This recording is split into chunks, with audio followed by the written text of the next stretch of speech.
Hello everyone, and welcome to another episode of Trek Canon, my bootleg edition. So today I wanted to do a little comparison between, well, let me prelude this video by saying this. Star Trek isn't the only sci-fi show that I am intimately familiar with. I am also intimately familiar with things like Stargate, Farscape, Babylon 5, Lex, um, Andromeda, things of this nature. I'm very, if it's good sci-fi and good fantasy, chances are I'm very versed in it. So what led me to make this video is I was having a discussion with my son about who would win in a fight or a battle between Babylon 5's Shadows and Star Trek's The Borg. Now, it seems in a lot of Trek universes, or I've even noticed this on channels, that a lot of videos are centered around the Borg. And understandably why. In science fiction, they're pretty much the epitome of a terrifying enemy. Okay? So, in this video, I basically wanted to give a short matchup between who I think would win between Babylon's 5 Shadows and Star Trek's The Borg. Now, first, I need to explain to you that there has to be certain criteria, simply because the realm of Deep Space Nine, the realm of Star Trek and the realm of Babylon 5 is so different technologically. And what do I mean different technologically? As you know, there are no, for instance, shields in Babylon 5. So that there goes a lot of the defensive capabilities of most of the ships, including the ancient ones in Babylon 5. Now, in Babylon 5, they do employ things like stealth technology, which prohibits other vessels from locking onto their vessels, things of that nature. A really good race, for example, to do that would be the Borg. All right, but let's stick to the shadow vessels. So let's talk about the shadows. The shadows from Babylon 5 is one of several really ancient races, probably considered one of the first ones. They were even more technologically advanced than the Vorlons. Now, I could get into the history of the Shadows, Vorlons, how they fell into the play, how they played a role in the history and the canon of Babylon 5, but I want to keep it kind of streamlined. The Shadows use telepaths as the central processing unit of their vessels. Their vessels are grown from organic materials and technological materials as well. To my knowledge, these ships can't operate well or for long periods of time without a central processing unit, which is usually, like I said, a telepath from their species or various other species. Now, the armament of a shuttle vessel is pretty significant in the realm of Babylon 5. They use highly focused particle beam weapons that are primarily used to cut through enemy vessels, and they're very efficient. They also have extremely advanced targeting systems, which allows them for spot-on accuracy when it comes to firing their weapons. They also have what appears to be some type of biomechanical torpedo that, when it is fired, not only disrupts transwarp conduits, or let's just say jump gates, which you can kind of consider some type of subspace gate. All right, they're not only able to disrupt those, but they can cluster and provide detonations and explosives on their own. Let me see what else. Shadow vessels don't have shielding that we would liken to anything in Star Trek. Their hulls are made of some type of material that they didn't really cover, but it is very durable and it is self healing. All right. The shadow vessels have the ability to cloak or blend in with the space around them. Let me see what else. They seem to be able to jump on their own or provide openings to these trans warp conduits or subspace conduits. There is no crew on a shadow vessel. As far as their size, they're relatively small compared to a Federation vessel. Now, everybody should know basically how the Borg operate.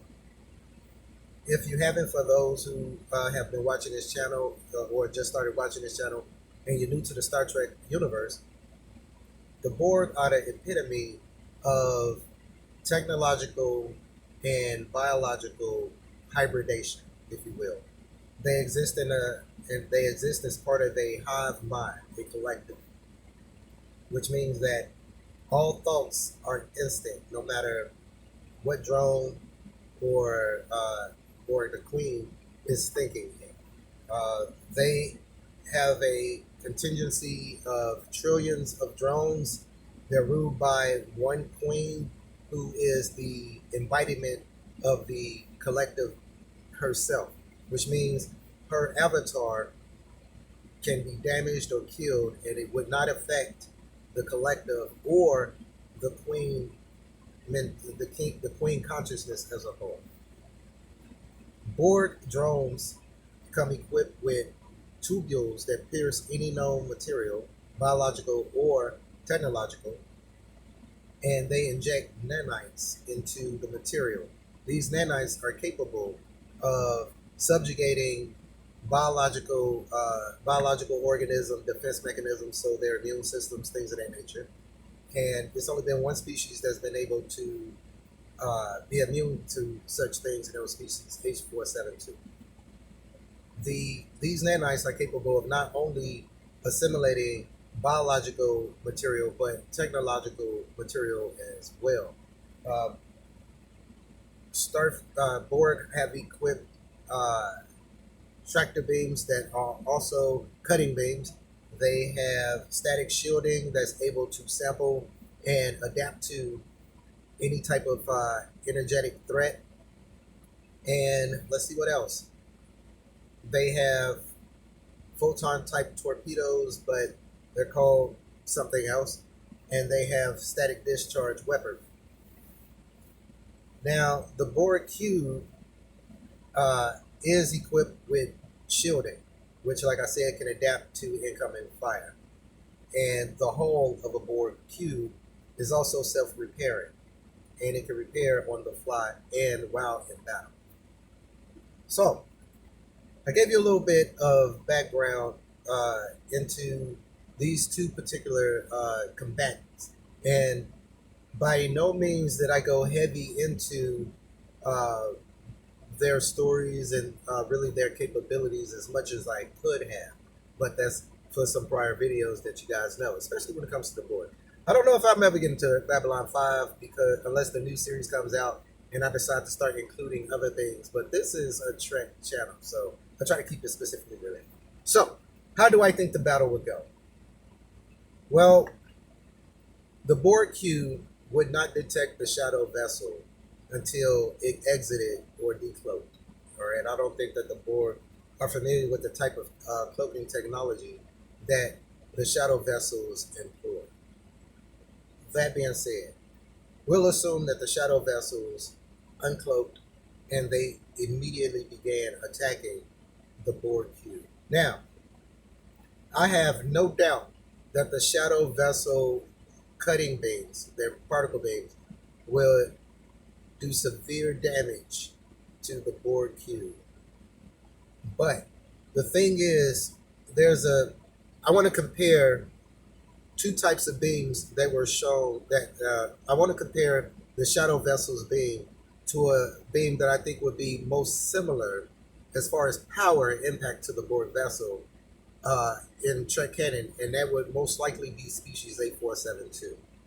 Now, the difference between their weaponry, most notably, is that the we'll say the discharge weapon, which I can assume is some type of biological discharge or some type of biological slash um, um, psychic weaponry. That beam is very destructive. It's not used for cutting. It's used for disrupting or annihilating whatever it hits. All right. The shadow vessel's beam, although in it has comparisons as far as power to species 8472's discharge weapon, the shadow vessel's weapon hasn't been shown to be nearly as destructive to material that it impacts. It's like a scalpel. It's very specific of what it cuts. So basically, it likes to cut vessels into pieces, cut off nacelles or cut off engines, things of that nature. Excuse me. Now, I don't know if you guys noticed, but it's raining a little bit, right? And actually, it's raining a lot of bit. But brother came down with a little bit of the, a little bit of the cold. It ain't the Rona. So don't start hitting me up talking about it ain't the Rona. It ain't the Rona, people. So getting back to what I was talking about. Now, initially, this cutting beam would do significant damage to a Borg cube. However, because of the volume of a Borg cube, I don't think that the shadow vessel's cutting beam would slice directly through a Borg cube. I think that it would penetrate to a certain depth, but as far as totally slicing a Borg cube, I don't see that as being possible. Now, the Borg would also utilize these torpedo type cluster devices against the Borg cube, which would also do damage, but not any major damage. It would be very minor damage based on the size and scope of the explosives that we seen when they were used in Babylon 5. Now, the thing is that the Borg cube static shielding, is low frequency static shielding, will adapt to the shadow vessel's weaponry. But let's say, for instance, it didn't. Since we're keeping the shadow vessel's weaponry in comparison to species 8472, and the Borg was not able to adapt to that. Again, because I think it was some type of psychic component to the species 8472 discharge, which we know psychic abilities can be used as weapons, as we found out when Captain Picard was trying to assemble that Vulcan amplifier. I digress. But I believe that a lot of the known weapon frequencies of the shadow cutting beam would be able to be negated, simply based on the fact that the actually probably not, because the shadow vessels, like I said, employ telepaths, which probably would give their beams a type of psychic or a psionic type of element to them as well. So the Borg cube would take heavy damage. However, there has not been shown in Babylon 5 canon the ability to resist tractor beams on a vessel. This is not a technology that was readily shown or utilized in Babylon 5 to my knowledge. So, we do know that Borg vessels will drain the energy of the captured ship. And I think that that would be the deciding factor. I believe that the Borg ship would be taking very heavy damage from the shadow vessel. But once the Borg cube locked onto the shadow vessel and began dampening its power systems, the cutting beam would not only lose power but become unusable. And this is where the Borg would shine. This is where the tables would turn. And I believe that once drones were sent over to the shadow vessel and they were able to assimilate the shadow vessel or beamed atop the shadow vessel, because shadow vessels hasn't been shown to have corridors per se. So if they were to bring the shadow vessel inside the cube, or if they were to somehow beam a drone over to the hull of the shadow vessel and inject it with nanites, I believe that the shadow vessel would easily fall prey to the Borg nanites. And that's all the Borg would need is first assimilation of a shadow vessel. After that, the shadows would have no chance against a Borg vessel from that moment on. But initially, the Borg vessel would take heavy, heavy damage from the shadow vessel. The shadow vessels are smaller, very maneuverable. The cloaking systems employed by the shadow vessels would be something that would confuse the Borg long enough for the shadow vessels to do significant damage to a Borg cube. But like I said, once the Borg cube captured the shadow vessel and extracted it, it's nothing that the shadows would be able to do henceforth. So let me know what you guys thought. Put it in the comments, and as always, subscribe if you guys haven't. Ring the bell for any future content. I thought this was a nice conversation, a nice class based on hypothetical between two species from different but equally awesome universes, the Babylon 5 universe and the Star Trek universe. So, as always, thanks for watching, and peace, recycle, and save the whales. You guys be cool. Take care.